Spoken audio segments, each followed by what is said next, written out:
Taylor Swift never saw fame as the final destination. For her, the lights, the awards, and the sold-out stadiums were only tools, ways to reach people who needed hope the most. And if there was one group she could never walk away from, it was children. Vulnerable, brave, often fighting battles far beyond their years. Taylor had always felt that tug in her heart, and as her career soared, she turned her spotlight toward them. It began quietly. Long before the headlines, she was slipping checks to schools that couldn't afford new books, or sending donations to children's hospitals under the radar. Nurses in Nashville still talk about the day Taylor walked into the Monroe Carell Jr. Children's Hospital, not with cameras or press, but with her guitar. She spent hours moving from room to room, singing for kids who could barely lift their heads. Some couldn't even whisper the lyrics back, but their eyes lit up, and that was enough for her. The media only caught fragments of these moments, but those who were there remember her presence like it was yesterday. One nurse said, "She didn't come here to perform. She came here to be human. She sat on the floor, held a kid's hand, and listened. That's what made it real." As her fame grew, Taylor realized she couldn't just give small donations anymore. She wanted lasting impact. In 2012, she pledged $4 million to build the Taylor Swift Education Center at the Country Music Hall of Fame in Nashville. It wasn't just a building. It was a hub for kids to discover music, art, and creativity in ways their schools could no longer provide. She once explained in an interview, "Music gave me a voice. Every child deserves that chance, whether or not they can afford it." But it wasn't just about music. When natural disasters struck, Taylor was there. After the 2010 Nashville floods, she donated $500,000 to relief efforts, much of which went directly to families with children who had lost everything. Parents later told stories of how their kids were able to return to school because of those funds. New backpacks, new shoes, even new beds to sleep in. Still, what made Taylor different was her personal touch. She didn't just write checks and walk away. She'd show up, often in secret, at hospitals across the country. In New York, she met a little girl named Delaney, who was battling leukemia. Taylor spent the afternoon playing board games with her, making silly voices and laughing until Delaney's mother said it was the first time she'd heard her daughter laugh in months. Later, Taylor quietly covered part of Delaney's medical bills. Stories like these never dominated the headlines, because Taylor didn't chase attention. For her, the greatest reward was a smile on a child's face, or a parent's tearful thank you whispered in a hospital hallway. And yet, behind the scenes, she was building something bigger, something that would outlast the tours and the fame, something that would become her legacy, a promise that no child, no matter how small or sick or overlooked, would be forgotten. By the time Taylor hit her late 20s, her name had become a brand recognized across the globe. But behind the chart-topping singles and record-breaking tours, she was quietly weaving herself into the lives of children who desperately needed someone to believe in them. In 2014, the headlines finally caught a glimpse of what she had been doing for years. Taylor donated $50,000 to the Children's Hospital of Philadelphia to create a specialized music therapy cart.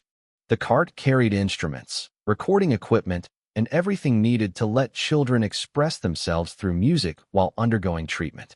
Doctors later shared how it transformed their pediatric ward. One physician said, "You'd be amazed what happens when a child fighting cancer suddenly has a microphone in their hands. They stop feeling like a patient and start feeling like an artist." That's because of Taylor. But it wasn't only hospitals. Taylor understood the crushing weight of poverty on children's futures. She made frequent, quiet donations to food banks across America, particularly in cities where she toured. After her 1989 World Tour stop in St. Louis, local organizations revealed she had given tens of thousands of dollars to ensure kids didn't go hungry. Few fans knew about it, but families noticed when weekend food programs expanded overnight. There were also the stories no press release ever touched, like the time she paid off a struggling fan's student loans, or when she sent thousands of dollars to a mother of 5 whose husband had passed away, making sure the children could still go to school without interruption. These acts weren't part of some PR campaign. They were done quietly, often with nothing more than a handwritten note signed, "Love, Taylor." One of the most striking moments came in 2016, after the Louisiana floods devastated thousands of homes. Taylor donated $1 million to relief efforts. But what stuck with people wasn't the number. It was the handwritten letters she sent to children who had lost everything. A girl named Maddie, whose home had been destroyed, clutched her letter like a lifeline. She later said, "It made me feel like I mattered. Like even though we lost everything, someone out there cared." Her connection to children went deeper than money. Taylor remembered vividly what it felt like to be a child dismissed, underestimated, and misunderstood. She often said that the kids she met in hospitals and schools inspired her more than any award ever could. "They fight battles every day that I can't even imagine," she told Rolling Stone. "If I can help them escape that, even for 5 minutes, then that's what matters." Still, with every step she took, Taylor carried the weight of responsibility. Fame was a double-edged sword. Whatever she did would always be scrutinized. But children didn't care about tabloids, critics, or paparazzi. They only cared that she showed up. And she did, again and again. By 2018, her quiet giving had grown into something more structured. She began laying the groundwork for what friends later described as her lifelong project, a comprehensive foundation dedicated to children's health, education, and well-being. At the time, it was still under wraps, but Taylor was already mapping out partnerships with hospitals, schools, and nonprofits. She knew she couldn't change the entire world, but she could change one child's world at a time. And that was enough for her. When Taylor stepped into her 30s, her mission became sharper than ever. She no longer wanted her philanthropy to live in the shadows. It wasn't about chasing headlines. It was about inspiring others to join her. She knew if fans saw the real impact of giving, they might carry that same kindness into their own lives. In 2020, when the world shut down, children bore some of the heaviest burdens. Schools closed, food insecurity rose, and hospitals were overwhelmed. Taylor acted quickly. She donated to Feeding America and several local food banks across the country, ensuring kids who relied on school lunches didn't go hungry. In Nashville alone, her contribution kept hundreds of families afloat. But her most emotional outreach came during the pandemic when she connected with children virtually. Nurses arranged video calls between Taylor and young patients isolated in hospital rooms. One nurse from Boston recalled how a 10-year-old boy with cystic fibrosis lit up when Taylor appeared on screen. "He had been silent for weeks," the nurse said. "But with Taylor, he laughed, he sang.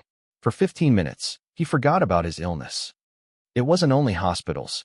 Taylor quietly covered the tuition for several children whose parents had lost their jobs due to the pandemic. Some families shared their stories online, and Swifties around the world began organizing food drives and fundraisers in her honor. Taylor's compassion had sparked a chain reaction. By 2021, her plans for a permanent foundation began to take shape. Insiders close to her team spoke about her vision, not just writing checks, but creating programs that would empower children long-term. Scholarships for underprivileged students. Music and arts programs for schools that had cut funding. Partnerships with pediatric hospitals to expand access to care. It wasn't about a single moment of help. It was about building a system of hope. Still, Taylor never abandoned her personal touch. In December 2021, she surprised children at a Tennessee hospital with a truckload of Christmas gifts. There were no photographers, no stage lights, just Taylor in a simple sweater, kneeling on the floor as kids tore open wrapping paper. One mother later said through tears, "She didn't just give my daughter a toy. She gave her joy. And that's something money can't buy." Taylor also began mentoring young artists from difficult backgrounds, offering not only financial support, but encouragement. She would tell them, "Your voice matters. Your story matters. Don't let anyone silence you." For kids who had grown up in poverty or illness, those words were a lifeline. What set Taylor apart was her consistency. Year after year, while other celebrities cycled through charity campaigns, Taylor kept showing up for children. Her giving wasn't a trend, it was her truth. And as whispers about her foundation grew louder, one thing became clear. Taylor Swift wasn't just creating music history. She was shaping a legacy that would echo far beyond the stage. A legacy written in hospital rooms, classrooms, and the laughter of children who believed again. By 2023, the whispers became reality. Taylor Swift officially launched her foundation dedicated to children's health, education, and empowerment. The announcement was quiet, almost understated, Just a short statement on her website and a heartfelt post on Instagram. But behind those words was a massive vision that had been years in the making. The foundation's mission was clear: no child should be limited by illness, poverty, or lack of opportunity. It wasn't just about giving money, it was about building bridges. Taylor partnered with children's hospitals across the United States, funding new wings, playrooms, and music therapy programs. She established scholarships for students from disadvantaged backgrounds, ensuring thousands of kids could pursue education without the crushing weight of debt. She even funded mobile libraries that traveled to rural communities where schools had been shut down. But Taylor never hid behind the institution she had built. She was there in person, holding hands in hospital rooms, reading books to kids in mobile libraries, and surprising scholarship recipients with personal phone calls. Her presence mattered as much as her money.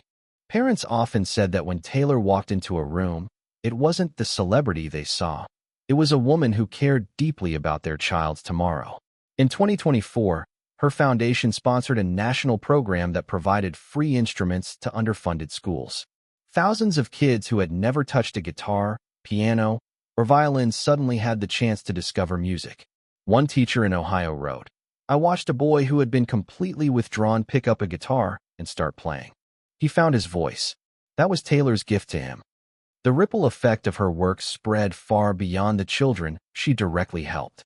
Fans around the world, inspired by her example, launched their own fundraisers and volunteer projects. The swift effect, as some called it, turned concerts into charity drives and fan clubs into community service groups. Taylor often said that children had given her back more than she ever gave them. Their courage reminded her why she kept writing songs, why she kept fighting for kindness in a world that often seemed harsh. In one rare interview, she admitted through tears, "I've won awards and sold albums, but nothing compares to seeing a child smile again after everything they've been through. That's the real victory."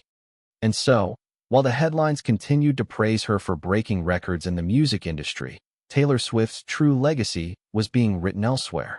Not in gold records or streaming numbers, but in bedtime stories read in hospital rooms, in diplomas held by kids who once thought college was impossible, in laughter echoing through classrooms that had nearly gone silent. She had built something bigger than fame, something timeless. For the children she touched, Taylor Swift wasn't just an artist. She was hope. She was kindness. She was proof that even the brightest stars could choose to shine their light where it mattered most.